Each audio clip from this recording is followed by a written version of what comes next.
Hello mga loves ko! Welcome back again sa aking YouTube channel. So for today's video nga po, isang bagong release na platform na naman po ito dyan sa Google Play Store. Ang susubukan nating alamin ngayon, and at the same time ay susubukan ko na rin po siyang applyan para makita natin kung legit nga ba ito na nagpapautang at makita na rin natin magkano nga ba yung possible amount na ina-approve nito doon sa mga first timer user, at makita muna natin kung ano nga ba yung mga reductions niya dito.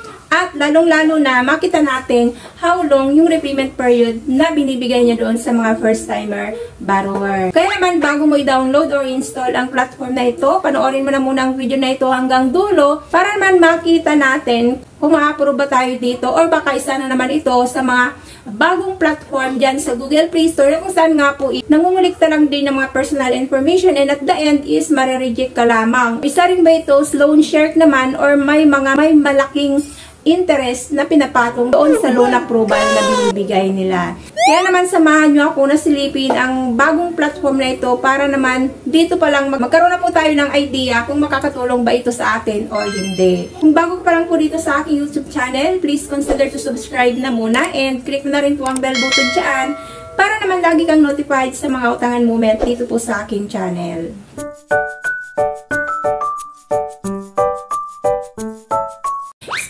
Hindi po ako dito promoter at hindi rin po ako ahente ng platform na ibabahagi ko ngayon. So, it's up to you na po or decision nyo na po yan kung susubukan nyo rin po itong utangan or hindi. So, ang tinutukoy ko nga po na platform ay si Kita Kwarta Original Easy Peso Pro.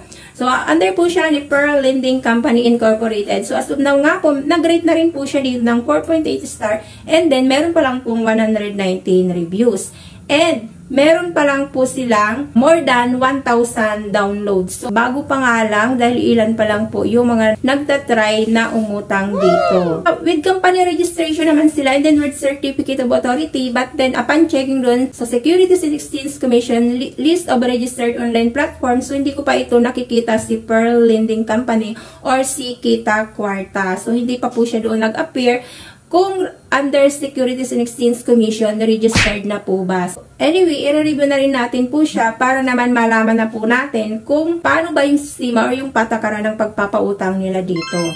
So, dito nga po is nagpapautang daw po siya starting from 2,000 up to 50,000 pesos. So, repayment period nga daw po is 91 days and maximum of 210 days. So, actual loan amount adjusted depending on your own needs. So, loan interest up to 36% per year. And transaction fee nga daw po niya dito is 0. So, sample computation nila dito, loan limit mo is 20,000 pesos. So, ang term niya ay 120 days. So, ang magiging loan mo daw dito is 20,000 pesos. And transaction fee is 0. And loan term is 120 days. And then, ang magiging total repayment lang daw po noon is magiging 22,367.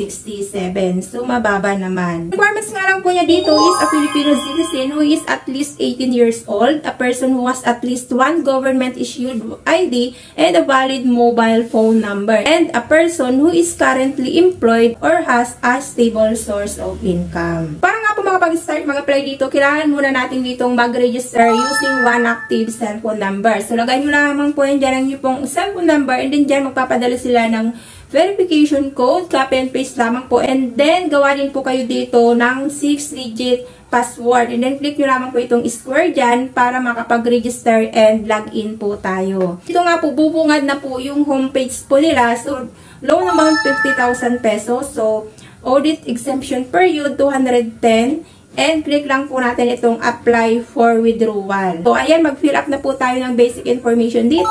So, dito hinihingi nila yung usage of loan, email, Facebook, personal homepage link, or messenger and Viber number, backup phone number, industry, category, religion, marital status, number of children.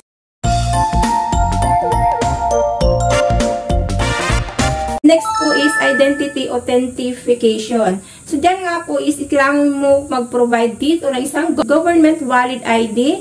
So, allowed naman po nila is UMID ID, SSS, TIN number, passport, driver's license, voter's ID, GSIS ID, and PhilSys or national ID. Mamimili po kayo niyan. Third nga po is kailangan mo ditong mag-provide ng emergency contact. So, dito nga po is 5 contact person ang hinihingi po dito ni Kita Kwarta. So, dito yung mga kamag-anak o yung mga kasamahan nyo na lamang po sa inyo kung bahay ang kuhanin nyo na contact person para mas mabilis nyo po na namomonitor dahil malapit lang po sila sa inyo. Hingin po yan dyan ang relationship, cell number, and then yung full name ng contact person na binigay nyo. So, kailangan nyo na pong mag-upload ng isang government valid ID po ninyo, and then hingin din po kayo dito ng facial recognition. Next nga po dito is references. So, dito humingi sila ng any document ng iyo pong job information. Optional naman po siya. Business information, optional naman. And then, repayment vouchers of other platforms. Optional naman. But dito mga lalabs ko, so,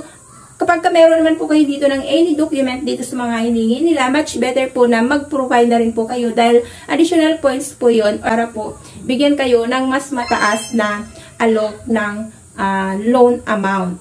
And then, click nyo lang po ang next.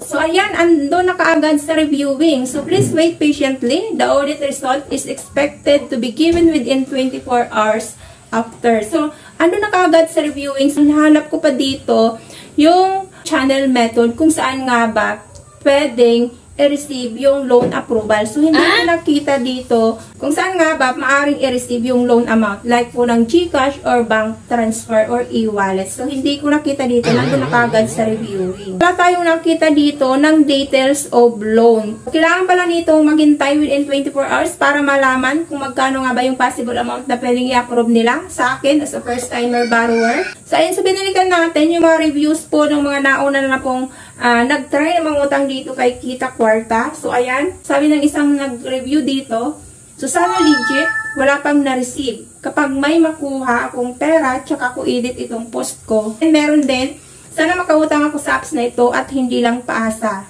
Maging totoo lang sana. And then, meron naman, very good app. And then, others is application for approval. Change it later if ever I got approved. And then, meron pa, sabi niya, sana ma-approve ang loan ko. 3-star for now. Pag-approve na, balik ako here. My experience is good with Kita Kwarta, pero wala pa po siyang na-receive na amount. And then sabi naman dito, sana ma-approve for emergency needs. I recommend this app, very easy to apply. Next, this is my first time to this app. I hope my loan is approved. Fast and accurate service, easy to fill up. Basic lang mga hinahanap nila. Recommended this app. Excellent, fast approval, easy to apply. Hopefully, you approve my loan.